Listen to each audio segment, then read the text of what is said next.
सब मिलकर इस वाणी का उच्चारण करें। मन की क्रीड़ा अत दुखदाई,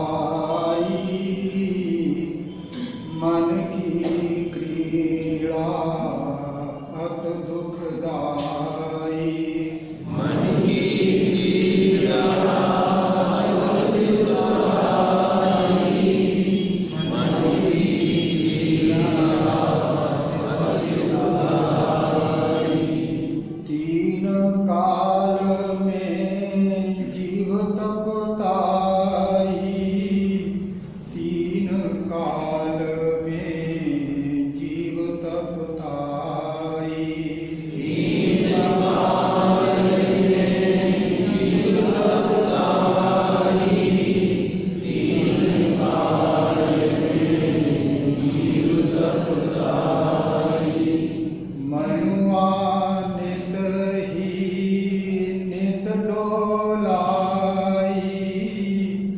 मनुआ नित ही नित डोलाई, मनुआ नित ही नित डोलाई, मनुआ नित ही नित डोलाई।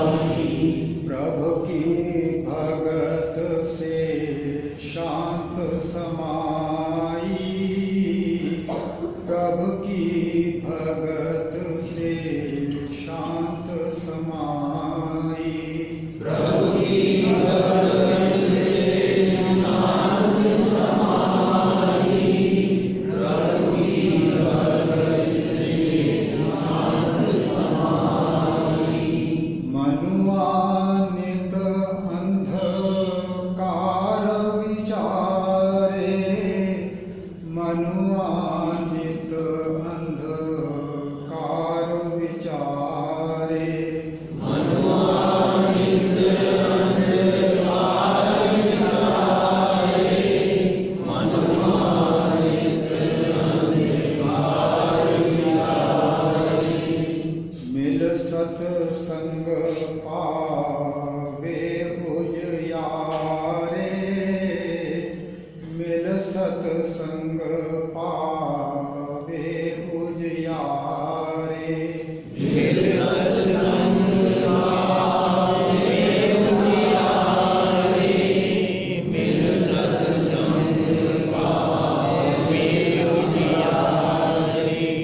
मानुष जन्म की सार विचार, मानुष जन्म की सार विचार, मानुष जन्म की सार विचार, मानुष जन्म की सार विचार। दुस्तर मन का करो सुधार,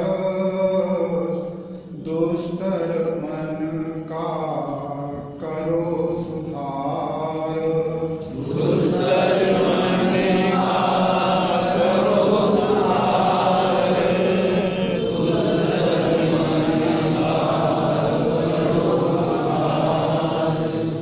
एक विचार एक आधारा, एक विचार एक आधारा,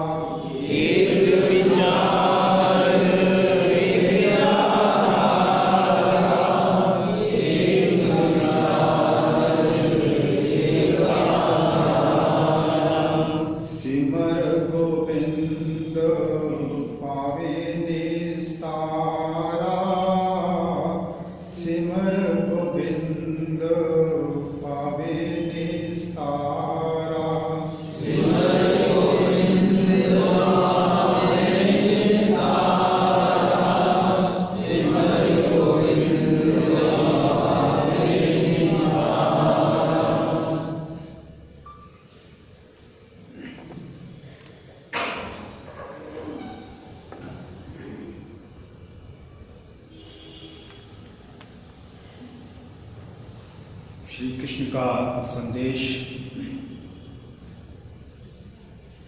अर्जुन के माध्यम से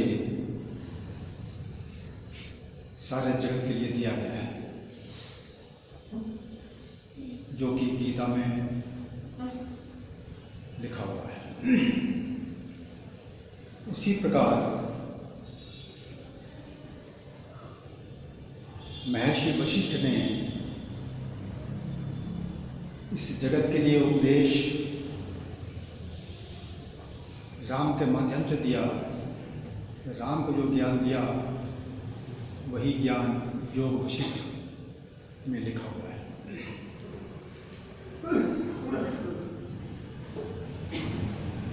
तो संसार में हमने किस प्रकार चलना है और संसार के बंधन को किस प्रकार समझना है, इसके लिए सारे सत्पुरुष हमारी सहायता करते हैं। योग वशिष्ठ में भी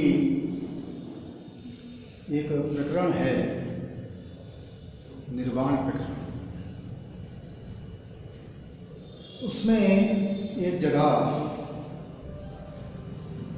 महर्षि वशिष्ठ संसार के जो 4 बीज हैं, जो हमारे मन के अंदर अंकुरित होते रहते हैं और अज्ञान का, मोह का बंधन हमारा बढ़ता रहता है, तो उन 4 बीजों को सूत्र रूप में उन्होंने कहा है। पहला जो बीज है वो संसार का बीज, उसका नाम रखा उन्होंने संवेदन।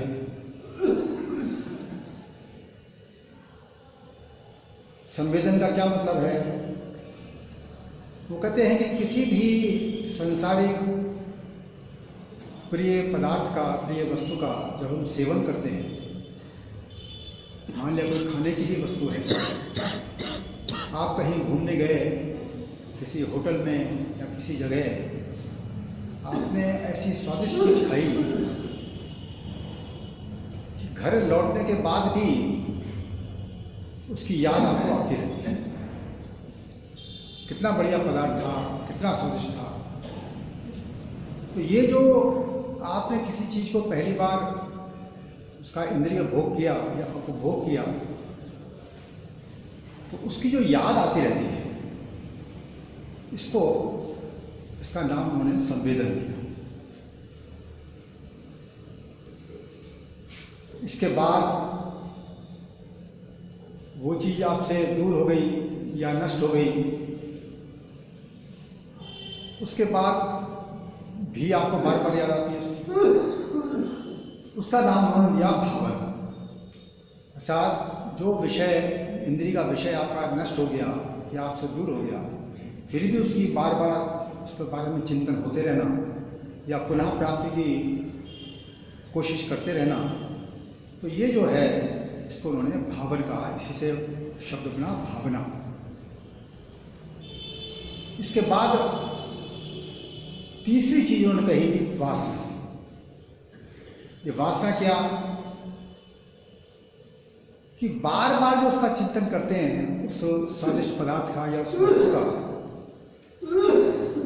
तो उसका असर हमारे चित्त पर क्या होता है, हमारे मन पर क्या होता है कि उसके संस्कार हमारे मन के अंदर दृढ़ होते हैं।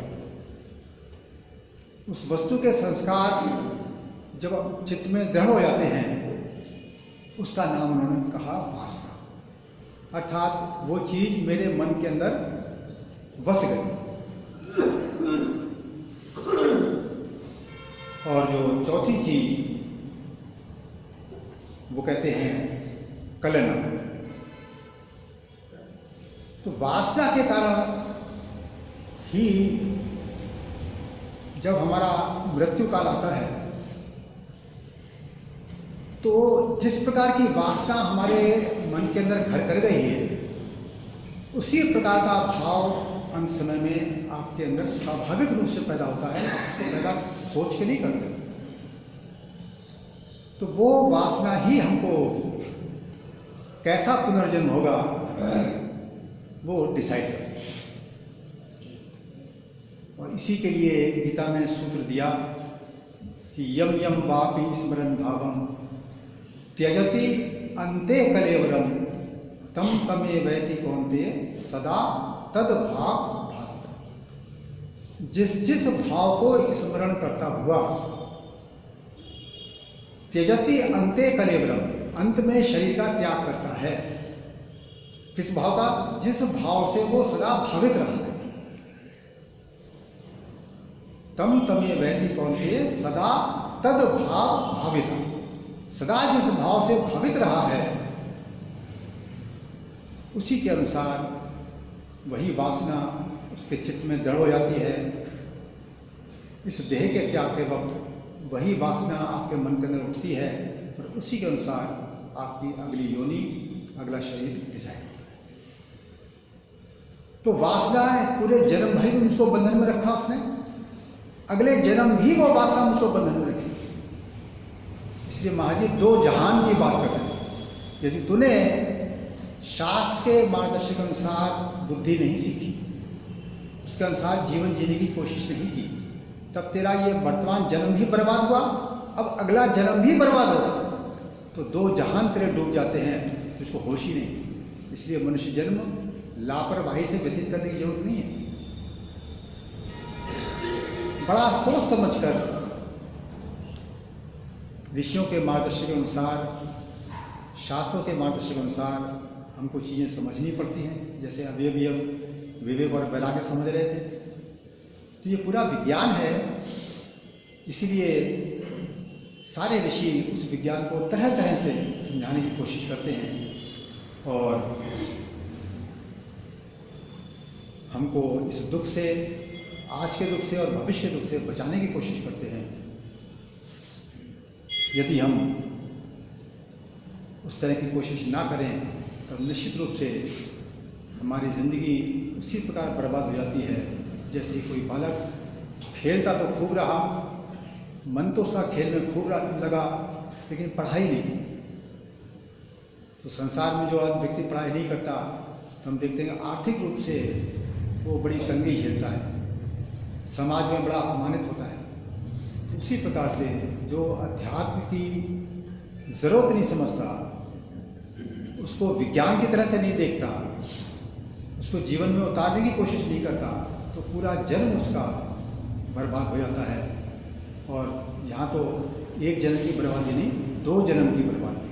वर्तमान जन्म भी बर्बाद हुआ और अगला जन्म भी बर्बाद होगा ही, क्योंकि तूने संस्कार ही ऐसे बनाए, वासना ही तेरे मन में वो पल रही थी जो तेरा अगला जन्म भी बर्बाद करेगी। इसलिए बड़ा होश में रहकर ये जीवन व्यतीत करने की जरूरत है। तो ये जो वाणी अंधकार कह रही है,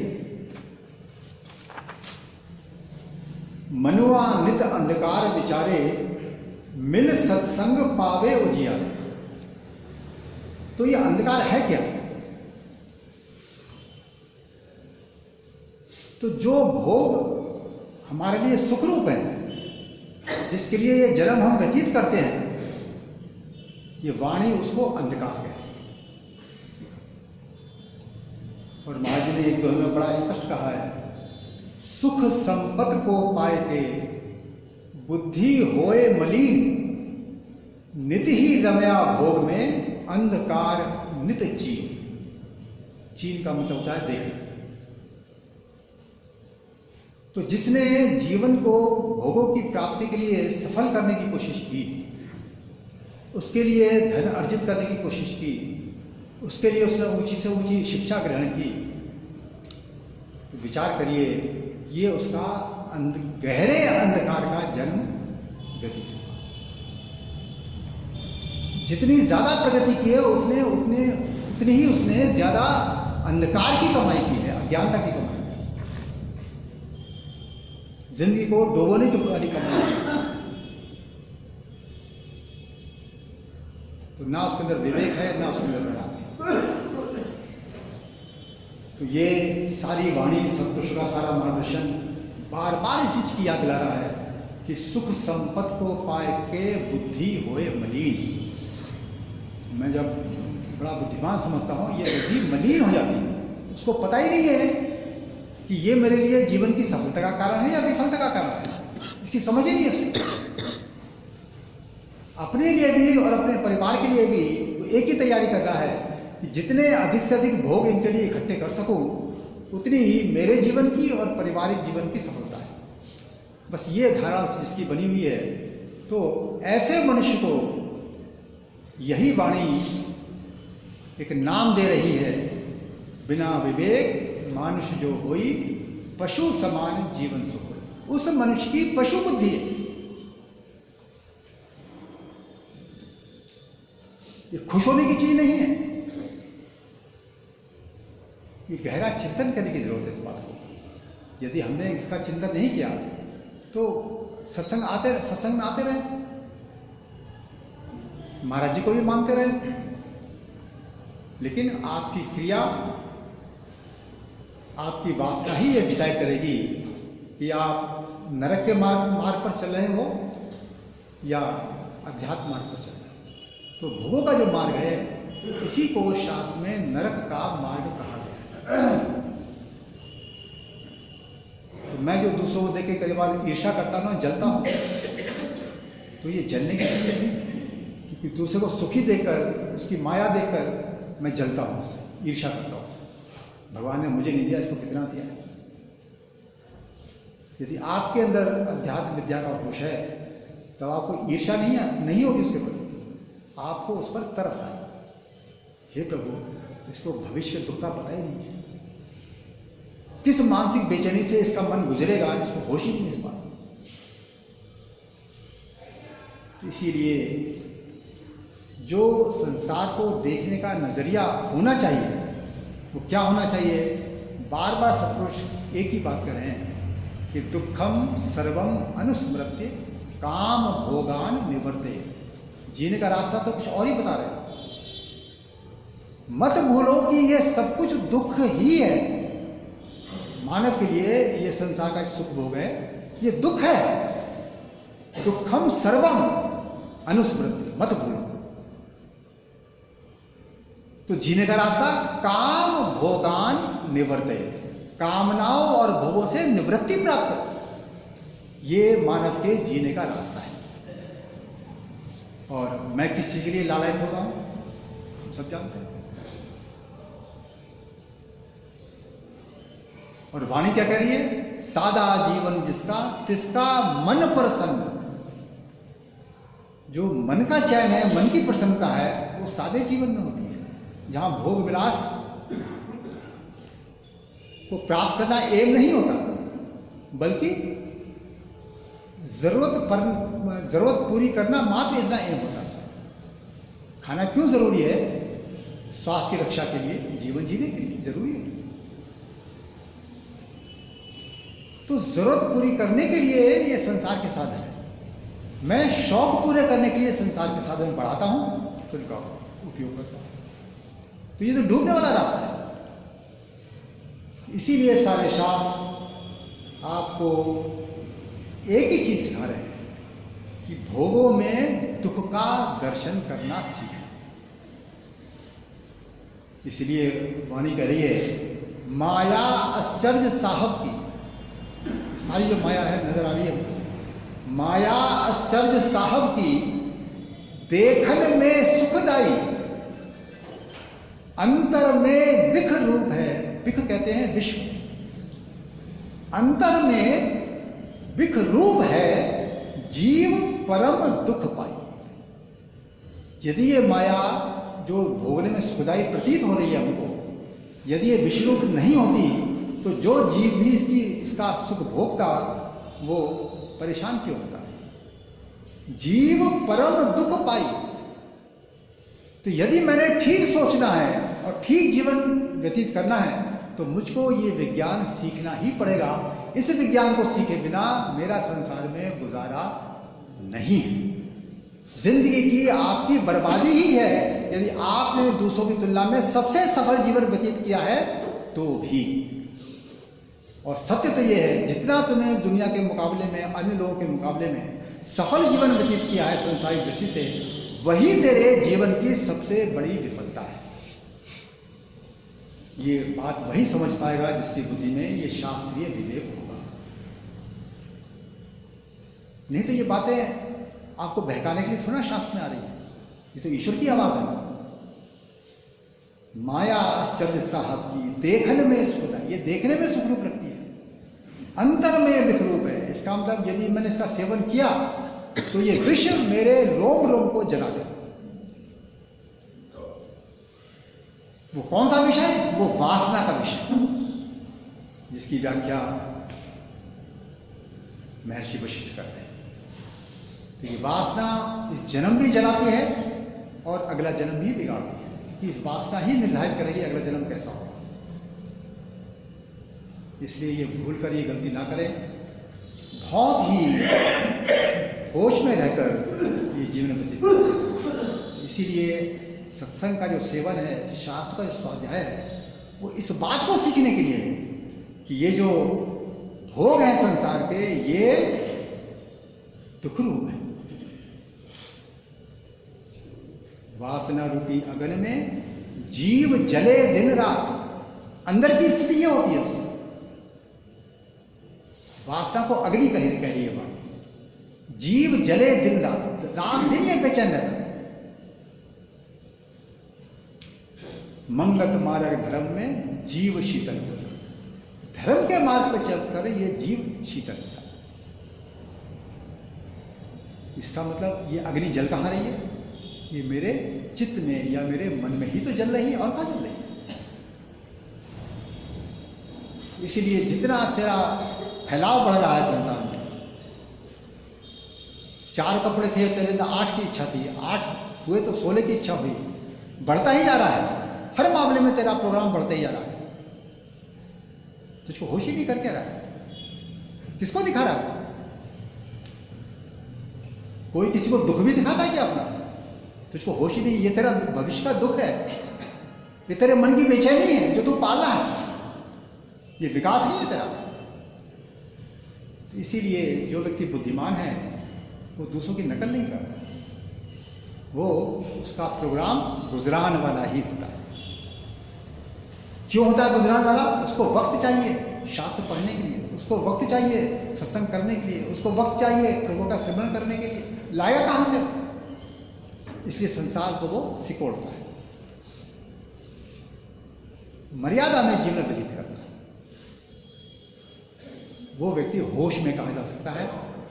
नहीं तो भले ही बड़े अच्छे सत्संगी हों, लेकिन होश में कहां है? इतना फैलावा कर लिया। क्या सीखा हमने गुरु से, क्या सीखा हमने शास्त्र से? इसीलिए यदि कोई सुख की चीज है तो एक ही चीज है कि दीन दयाल सदा सुखदाता, सब जीव का खेद निवारी, नित ही अंतर्यामी ध्याओ, ये सतगुरु सीख अपार। ये है सतगुरु की शिक्षा। दीन दयाल सदा सुखदाता। सदा का क्यों? इस जन्म में भी क्यों सुख देगा, अगले जन्म में भी सुख देगा। सदा सुखदाता है, सब जीव का खेद निवारी। जीव के अंदर जितना भी खेद है, वो खेद किस रूप में है? मन के रूप में। तो जीव के मन का खेद वो पूरी तरह से निवारण कर देता है। अर्थात जीव के मन की सत्ता ही खत्म हो जाती है। वासना का ही दूसरा नाम मन है और कुछ नहीं है। जब वासना तेरी निवृत्त होती है तो मन की ही निवृत्ति हो जाती है। तो उस समय कहा जाता है कि जीव और ईश्वर एक है। तो हम सतपुरुष के पास क्यों जाते हैं? क्यों उनके प्रति हमारे अंदर मन में आकर्षण होता है? कारण यह है कि वो चैन में है, वो आनंद में है। मुझको उस आनंद की अनुभूति नहीं है, लेकिन फिर भी मेरे अंदर अट्रैक्शन क्यों बना हुआ है? क्योंकि वहां आनंद है। जब भी किसी सत्पुरुष से किसी जीव का भी संबंध बनता है, उसको ठंडक मिलती है, उसको चैन मिलता है। मिलने के बाद उसको पता लगता है कि संसार में कितनी जगह है। इसीलिए महाराज जी जंगल में होते थे तब भी प्रेमी वहां पहुंच जाते। बड़े बड़े कठिन जगह होती थी, जहाँ मनुष्य जाता ही नहीं था, महाराज जी जब वहाँ होते थे लोग पहुँच जाते थे। स्वरूपा का जंगल हो, फीला का जंगल हो, हर जगह लोग पहुँच जाते थे। तो सब कुछ के अंदर शांति, आनंद है, चैन है, और संसार में तपिश है, बेचैनी है। इसलिए गीता का एक ही संदेश है हमारे लिए, संसार की ये हालत है कि सारे पुरुष एक सुर से ये बात हमको सिखाना चाह रहे हैं, इसलिए वो विवेक और वैराग्य की बात कर रहे हैं। संसार की वस्तुओं में हमारे इंद्रियों का आकर्षण ना हो, अर्थात उनमें राग ना हो, उनकी बार बार, ताकि हमको याद ना आए। तो इंद्रियां भगवान ने दी हैं हमको, कर्म इंद्रियां और ये ज्ञान इंद्रियां, ये शरीर की रक्षा के लिए दी, आवश्यकता पूर्ति के लिए दी, इनका शिकार होने के लिए नहीं दिए, मन में भोग के संस्कार बनाने के लिए नहीं दिए। संस्कार तो तुम्हें विवेक और वैराग्य वाले बनाने थे, प्रभु भक्ति वाले बनाने थे, तेरे जीवन की सफलता तो उसमें थी। इसलिए भगवान कृष्ण भी साफ साफ संदेश दे रहे हैं, तस्मात् सर्वेषु कालेषु माम अनुस्मर युद्ध चा मयि अर्पित मनोबुद्धि मामेव एष्यसि असंशय। हे अर्जुन, इसीलिए तू हर काल में, अर्थात हर वक्त मेरा स्मरण कर और युद्ध भी कर, अर्थात कर्म भी कर। तो देह है तो देह का प्रारब्ध भी है, प्रारब्ध के अनुसार कर्म भी आपको करने पड़ेंगे, लेकिन मन में भावना क्या है तेरी, खास बात तो वो है। मन में यदि भाव ईश्वर का है तो कर्म तेरे लिए बंधन नहीं बनेगा, कर्म के तेरे मन के अंदर संस्कार नहीं बनेंगे, तेरा काम चलेगा।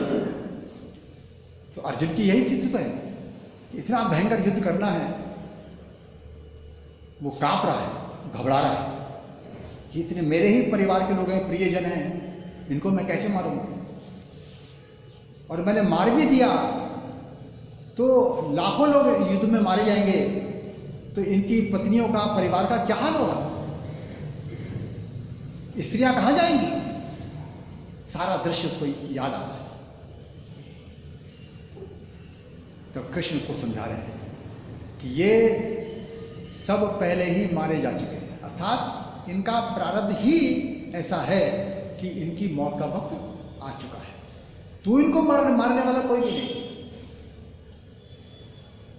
लेकिन ये बात कृष्ण क्यों सिखा रहे हैं, उसको ये सिखाना चाह रहे हैं वो कि यदि तेरे अंदर युद्ध जीतने की इच्छा है, युद्ध जीतकर राज्य का सुख भोगने की इच्छा है, तब ये सारा तेरे लिए पाप बन जाएगा।